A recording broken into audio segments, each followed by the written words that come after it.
Now, if you're looking for the fastest and cheapest gaming mechanical keyboard on the market right now, HyperX latest Alloy FPS RGB might just be the board you're looking for. We got Kailth, silver speed switches, and some interesting RGB and a super durable and compact design. Is it any good though? Let's have a look at it. Let's get started. Hey, how is it going, guys? Glad you made it here. Robin here on Chips Entertainment, bringing you the best tips and tools for gaming. On this channel you'll find PC components, tech gadgets and console accessories, as well as product reviews. So if you're interested in any of that, you gotta subscribe and don't forget to tap the notification bell so that you don't miss out on any uploads on my end. Now, at any point during the video, feel free to check the links in the description where you can find more details. Alright, so HyperX is targeting this keyboard towards gamers looking for a fast keyboard to an affordable price, and overall I think they've done a great job with a few shortcomings. But if you just want a fast answer to whether you should invest in HyperX Alloy FPS RGB, I tell you this. If you're looking for a cheap, fast mechanical keyboard that doesn't compromise on the quality, and if you want something nice to type and to even game on, and you find these things most important to you, then you're gonna be completely happy with this keyboard. But if you're looking for more stuff than that, then there are other, probably better options out there, but you gotta be prepared to pay for that as well. Now, with that said, let's start by having a look at the specifications. We got a key switch from Kailth. More specifically, we're looking at the silver speed. Now, in terms of backlight, we got RGB with 16.8 million colors. So we got per key RGB lighting with 5 brightness levels. We got 3 profiles on the onboard memory. The connection type is USB 2. We got 2 connectors actually, but the other one is a pass-through, but can only be used for charging cell phones, only for power basically. But we're gonna touch on that more in a second. We got a pulling rate of 1000 Hz. We got 100% anti-ghosting. We got N-key mode,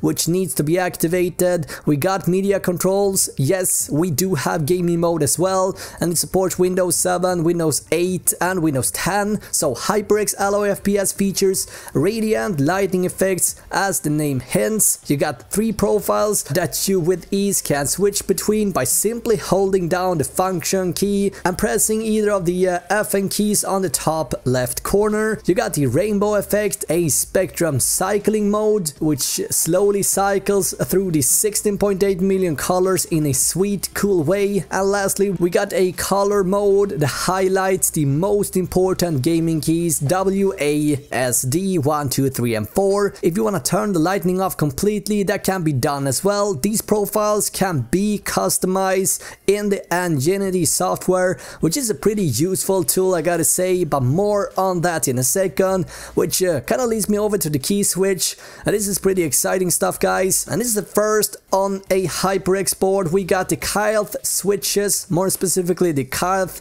silver speed. Now these switches are set to last for 70 million keystrokes, which is about 30 millions less than the 100 million keystrokes Razer claims that their newest Opto switch should hold for. Now keep in mind here, you're probably not going to keep the board for that long regardless, so 70 million keystrokes should be more than enough. Now what makes these switches particularly interesting is the short travel distance. We got a 1.1 millimeter operation travel and a 3.5 millimeter total travel and 50 gram of actuation, which actually makes them 0.1 millimeter shorter than the Sherry MX Speed, but 5 gram of force harder to press, so to speak. I'm coming from a Sherry MX Red keyboard, and there's quite a difference here. I find these switches to be a lot quicker actually, and even though they're supposed to be harder to press than the Sherry MX Red, I can't feel the difference. I found myself pressing down the keys by mistake simply by having my fingers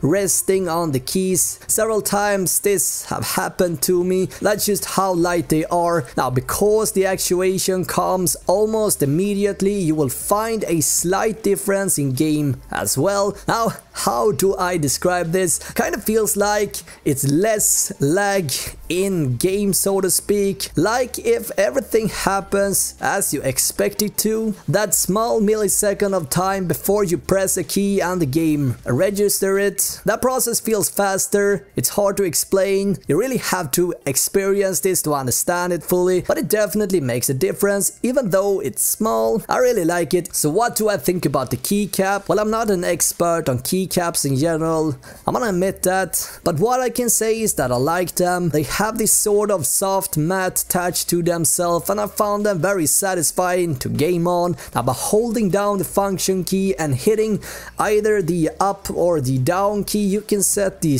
range of the lightning, and this can be done in, again, 5 levels. Although having the option of doing all this without the software open is nice. HyperX Alloy FPS RGB comes with a dedicated software called Ingenuity that can also do this for you with a few more things as well. Now I'm not gonna go into a deep tutorial how to use it, but as you can see, it's pretty powerful. You can set various things in specific games, customize the lightning, key bindings and macros, and even import profiles. I would say in terms of customization, it's on par with the competitors. Now we're looking at a pretty compact body, and thanks to the thick aluminum frame, makes the board very sturdy and durable, but unfortunately there is no palm rest included as for the Alloy Elite, for example, and there is no media keys either. And even though you have the option to adjust volume and skip songs etc. by holding down the FN key and pressing any of the various double teaming F keys, having dedicated media buttons is always a warm welcome in my book. But again, it makes the board more compact, but personally this is something that I prefer. Now whether it's a deal breaker or not, only you can answer that one. Now it seems like HyperX is targeting the keyboard more towards gamers on the go, and with a compact, ultra durable design and a detachable cable kind of makes it stand out a bit on this saturated market. Though I have to say, I cannot understand why they made the odd decision of going with a depleted mini USB connector. Micro USB has proven to be a better connector for many reasons, so it's a bit weird to see this connector make a comeback like this in 2018 when it's supposed to be dead already. And while we are on the subject, I'm not sold on the idea of having a detachable cable. I just don't see any major benefits of it. It's not like this cable break easily. You know what, maybe I'm just stupid. Let's just hope it didn't crank up the price too much.